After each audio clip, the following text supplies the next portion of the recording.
Voici la nuit, l'immense nuit des origines, et rien n'existe hormis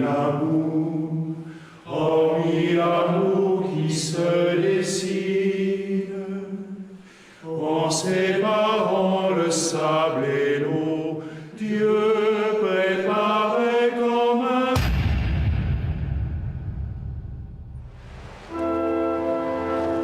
Hier, ils ont tiré encore un imam dans la rue. Votre monastère doit avoir une protection militaire. Les atrocités vont recommencer. Ma décision est prise. Je refuse. Et qu'est-ce qu'on fait s'ils viennent au monastère? On se laisse tuer gentiment? C'est un risque. Toi, t'as déjà été amoureux? Oui, plusieurs fois, oui. Puis après, il est arrivé un autre amour, tu vois, plus grand encore.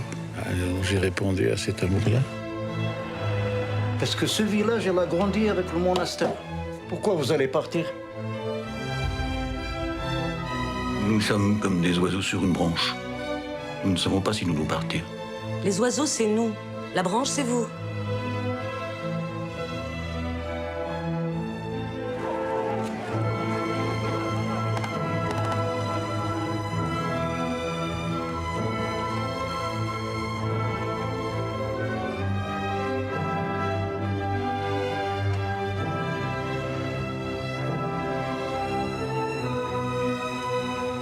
J'ai pas peur, moi, des terroristes et encore moins de l'armée. Je crains pas la mort non plus. Je suis un homme libre.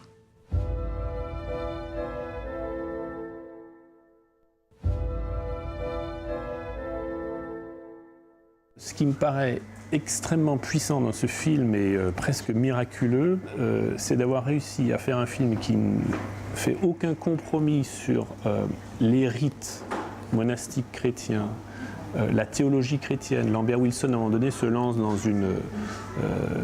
un enseignement sur l'incarnation, dont moi-même, qui était le conseiller monastique sur le film, je disais au réalisateur, c'est peut-être trop pour le spectateur. Et c'est lui qui a dit non, non, les flics parlent de telle manière, les moines de telle manière, c'est très important qu'ils parlent comme ils parlent vraiment. Le réel des moines, c'est tout ce qu'ils ont vécu, c'est tout ce qu'ils ont écrit, c'est des documentaires, c'est des témoignages, des films, donc à un moment donné, sur une histoire qui se passe pendant 4-5 ans.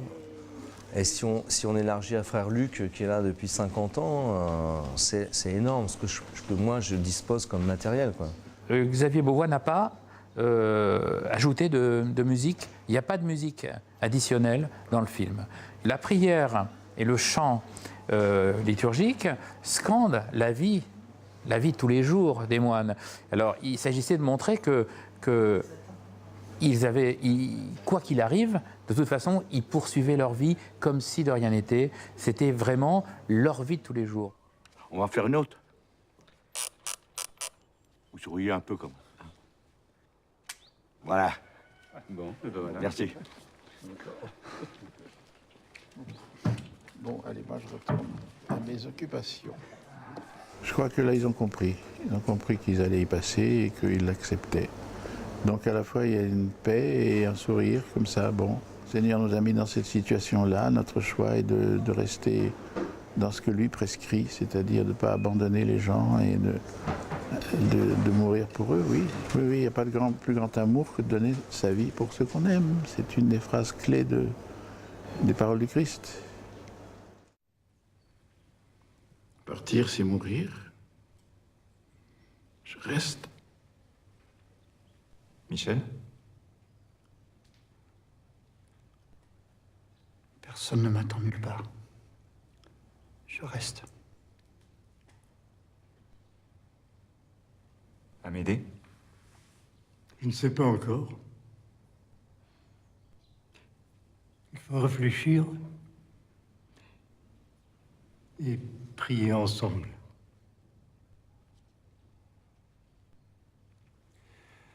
Moi, je pense qu'il faut partir. Le Christophe de la réalité, quand on lit son journal, il n'a pas vraiment ces doutes-là. Il n'a pas eu vraiment ces doutes-là. C'est-à-dire que lui, il a vu arriver cette histoire en disant, bah voilà, si ça arrive, c'est la Pâque pour nous. l'acceptation, le rejet de l'autre, c'est effectivement d'abord une affaire intime. Et ça a à voir avec la peur.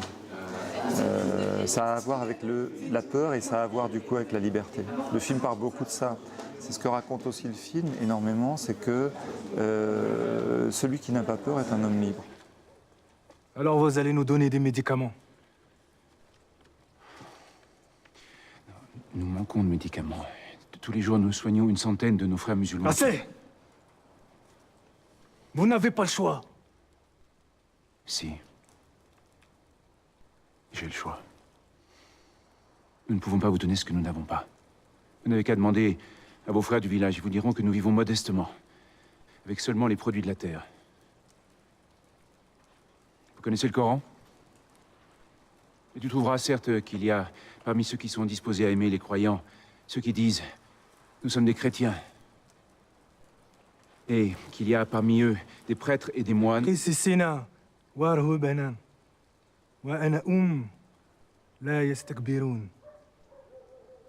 Voilà pourquoi nous sommes proches de nos voisins. On voit qu'il y a une situation politique complexe, donc bien faire la distinction entre la religion populaire, la religion du cœur, la religion officielle, les questions politiques qui sont posées, et montrer qu'en fait, il est assez difficile de rester dans des stéréotypes, mais plutôt intéressant de montrer en quoi, dans cette humanité fragmentée avec des conflits, on pense au choc des civilisations, et ça, un des grands intérêts du film, c'est qu'on traite un sujet très actuel, de montrer que si on prend le risque de la rencontre, il y a une main tendue, et finalement, on est capable de s'entendre, alors qu'au départ, on est parti pour une opération qui va se terminer dans un bain de sang. Donc se risquer la parole de l'autre sur son terrain religieux permet une entente qui paraissait impossible.